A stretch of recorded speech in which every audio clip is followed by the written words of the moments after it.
알퐁소의 생애는 처음부터 끝까지 교회가 정부의 부당한 간섭을 받는 비극의 본보기라고 할 수 있겠다. 파가니에 돌아온 후 드디어 생애에서 최대의 고난이 닥쳐왔다.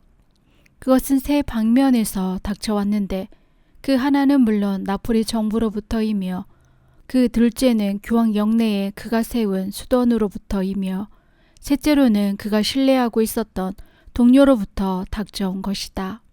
이 박해의 진원지는 나폴리 궁정이다. 알퐁소는 기술한 것처럼 1752년 국왕으로부터 영내의 4개의 수도원 즉 파가니, 치오라니, 일리치토, 가푸세리의 존립을 인가하는 뜻의 포고를 얻는 데 성공하였다. 그러나 이 포고는 새로운 재산을 취득하는 것, 정규 수도원을 만드는 것, 일정액 이상의 기부를 받는 것을 금지하고 또한 4개의 수도원을 언제든지 무조건 금합할 수 있는 권한을 왕의 손에 유보하는 것이었다.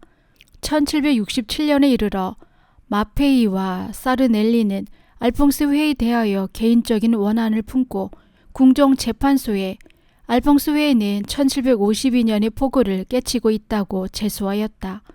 그때 알퐁소는 나폴리시로 향하여 수주일 동안 교섭한 끝에 겨우 그 소송의 심리를 연기시키는 데 성공하였다. 1770년 및 1774년에 다시금 마페이와 사르넬리는 알퐁스웨의 금합을 요구하는 새로운 자료를 재판관에게 제출하였다. 1775년 6월 알퐁소가 그 소송을 유리하게 종결하기에 성공하려 하던 때 집정관 타누치는 그 소송을 검사장 페르난도 디 레오네의 관할로 옮겼다. 타누치는 그것으로 만족하지 않고 디 레오네의 조사에 의하여 판결을 내리는 것은 궁정재판소가 아니라 권리남용 재판소이어야 한다고 명령하였다. 이 거듭되는 공세를 만나 알퐁소는 회 존립을 유지하기 위해 전력을 다하여 싸웠다. 그는 궁정의 고관이나 국왕에게 말발이 설 것 같은 주교나 왕비에게도 편지로써 사정을 호소하였다. 그리고 회의 각 수도원에는 물론 잘하는 여자 수도원에도 특별 기도를 청하였다. 1776년 42년 동안 독재 정치를 해오던 타누치가 왕비에 의해 쫓겨나고 후임에 사부가의 후작이 임명되었다. 그러나 새 정권도 즉시 반교회주의를 표명하였다. 1777년 검사장 디 레오네는 조사 결과를 국왕에게 보고하였다. 검사장의 보고는 악의에 찬 것이며 2가지 점을 특히 비난하고 있다. 그 첫째는 알퐁스 회는 1752년의 포고에 위반하여 5번째 수도원을 교황 영내에 세워 나폴리 국내로부터 그곳에 돈을 집어넣고 있다는 비난. 둘째는 알퐁스 회는 금합당한 예수회의 위장에 지나지 않는다는 비난이다. 알퐁소는 공평한 재판을 받기 위해 전력을 다하기로 결심하고 산부카 후자에게 편지를 썼다. 검사장의 비난에는 거의 이해하기도 하지 않고 오로지 권리남용 재판소에 사건을 담당시키는 것은 부당하며 궁정재판소가 마땅히 이 사건을 심리해야 한다는 것을 지적했다. 산부카는 알퐁소에게 우의적이었으며 그 청원을 받아들였다. 그 결과 공판날이 되자 마페이와 사리넬리는 겁을 먹고 7명의 변호사와 구수협의 끝에 재판의 연기를 신청하였다. 이들은 재판 재개에 대비하여 여러 차례로 계략을 꾸몄다. 그러나 섭리는 그것을 막았다. 즉 마페이는 1778년 10월에 죽고 디 레오네는 1779년에 급사하고 사르넬리의 중요한 변호사도 그 뒤를 따랐다. 그처럼 요란하던 폭풍우도 지나갔다. 마페이는 오랜 소송으로 재산을 탕진하고 6명의 자녀와 3만 불의 빚을 남기고 죽었다. 딸 중에 2은 수도원에 들어가서 수련 중이었는데 지참금이 없어서 허언을 세우지 못하였다. 그래서 알퐁소는 단노이아에게 명하여 유아들을 돌보게 하고 4년 동안의 빚을 갚아주고 2 수녀에게 지참금을 주었으며 다른 자녀들에게도 생활할 수 있게끔 처치하였던 것이다. 모든 것이 잠잠해지자 알퐁소는 수도회를 위해 국왕의 인가를 획득해야 할 시기가 왔다고 생각하였다. 그는 우선 나폴리 자해장관인 데스타 신부의 의견을 구하였다. 데스타 신부는 분위기가 호전하였으니 국왕의 양해를 얻도록 협조하겠다고 대답하였다. 또 국왕이 법령에 저촉되는 조항을 전부 삭제한 회칙을 보낸다면 즉시 국왕에게 고려시키겠다고 말하였다. 알퐁소는 데스다 신부의 말을 듣자 즉시 6명의 상담력을 소집하여 전회가 일치하여 이 교섭을 진행시키기로 결정하고 마이오네 신부를 대표로 선발하고 치미노 신부를 보좌역으로 선정하였다. 알퐁소는 두 사람의 대표에게 회칙의 중대한 부분은 절대로 양보해서는 안 된다고 엄중히 명령하고, 다만 새로운 재산의 취득은 1752년 왕의 법령으로 금지되어 있으므로 그것만은 양보해도 좋다고 지시하였다. 그런데 자해장관 데스타는 자기 자신이 수도자이며 알퐁소의 벗이기도 하였으나 왕이 기분을 상하여 그 직을 잃어버릴 것을 두려워하고 있었으므로 그 회칙이 교황에 의하여 전체적으로 승인되어 있다는 것을 무시하고 회칙에서 3가지 서원, 즉 견인의 서약, 총장의 권위, 총회의 소득 같은 수도의 결성이 근본이 되는 조항을 전부 삭제해버렸다. 마이오네는 여러 해 나폴리에서 수도의 대표로서 쓴 경험을 맛본 탓인지 데스다 신부가 말하는 대로 하고 말았다. 나폴리에서 1개월이 교섭 후 마이오네는 수정된 회칙을 국왕에게 제출하기 전에 알퐁소의 서명을 얻기 위해 1779년 9월에 파가니로 가지고 왔다.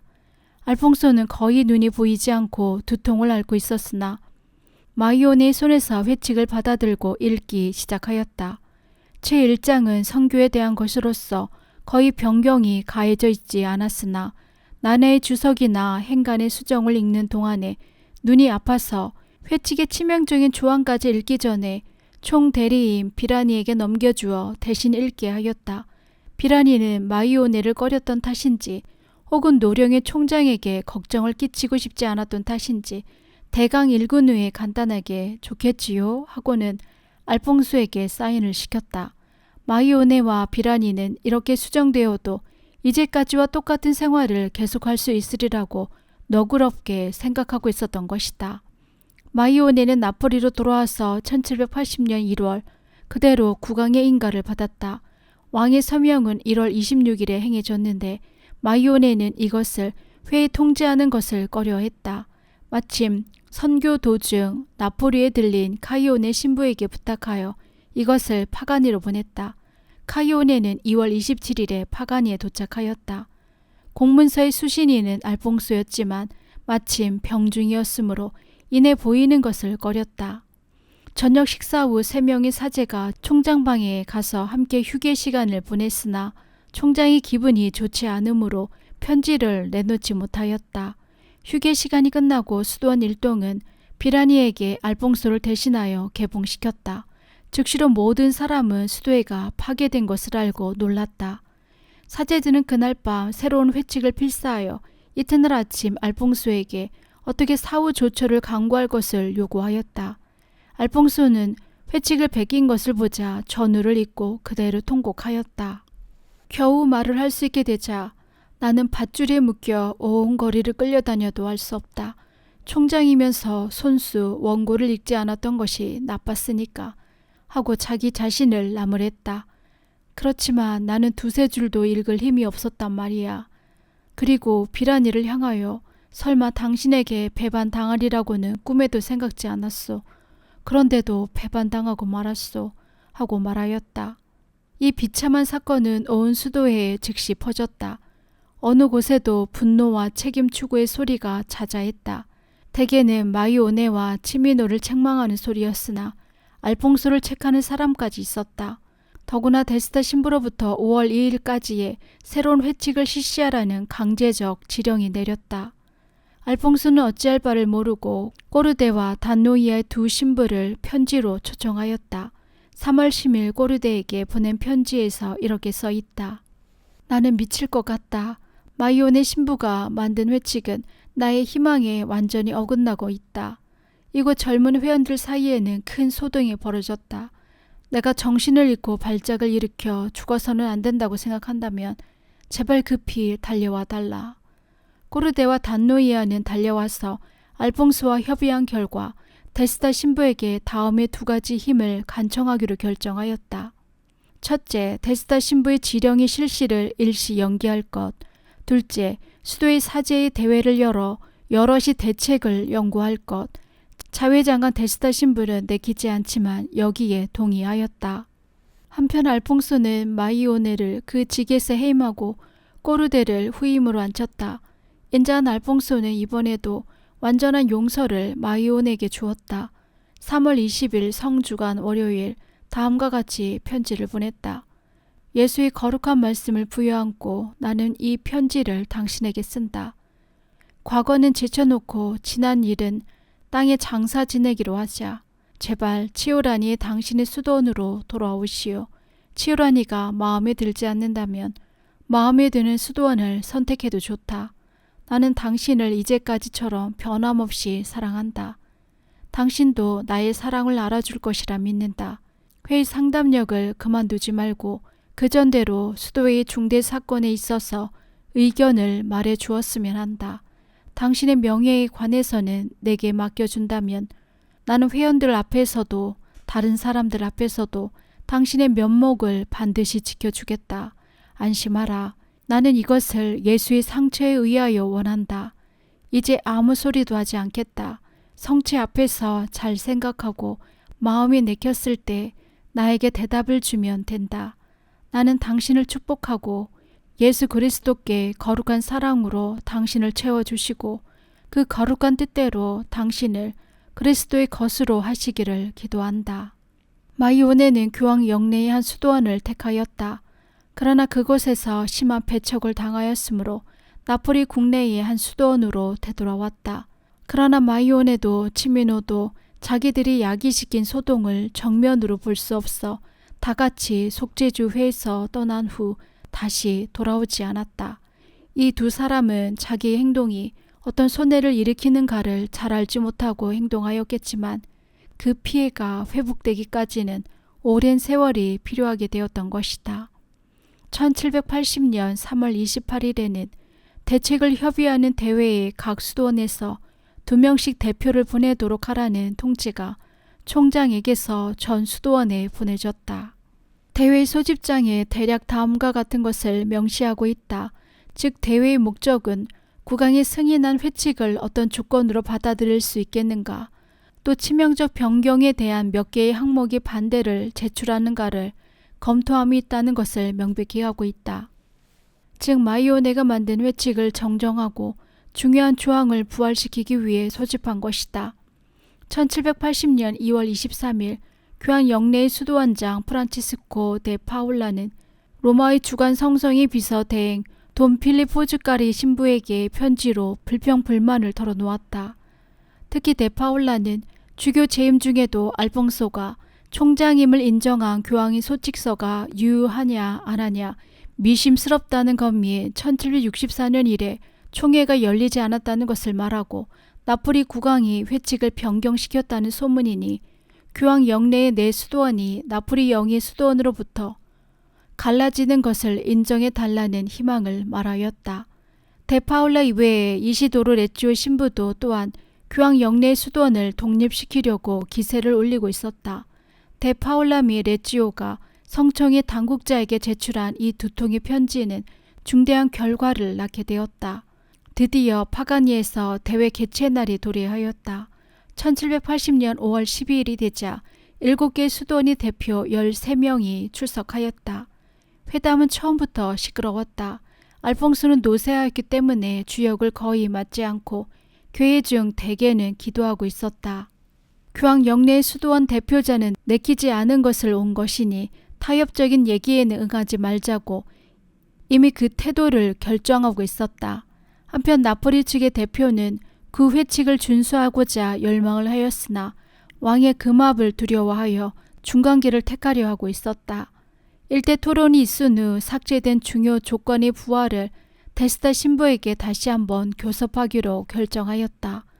그러나 그 교섭은 효과를 거두지 못하고 회의는 다시 처음으로 돌아가고 말았다. 데 파울라 미 레찌오가 로마의 당국에 제출한 편지는 이미 파문을 일으키고 있었으나 여기에 제3의 편지가 가해졌다. 그것은 단노니아가 5월 19일에 회의 내정을 성청으로 통지한 편지인데 단노니아의 보고는 더불어 만일 변경된 회칙을 나폴리 측의 수도원이 채용하지 않으면 안 될 경우는 교황 영내의 수도원을 종래의 지성 속죄주 회대료의 모양으로 존속하기를 허락해달라고 성청의 허가를 바랐던 것이다. 데파울라의 공격은 그것만으로 그치지 않았다. 파가니 대회의 결정을 새로운 공격의 재료로 삼아 그는 7월 4일 주간 성성에 이렇게 호소하였다. 사제 프란치스코 데 파울라는 아레오, 알퐁소 데 리고리오 신부는 그전 회칙을 버리고 새로운 규칙을 채용한 이상 이미 교황 영내의 모든 수도원을 감시할 지위를 잃은 것이라 믿소. 리고리오의 동조한 여관들도 또한 지위를 상실하였다고 믿소.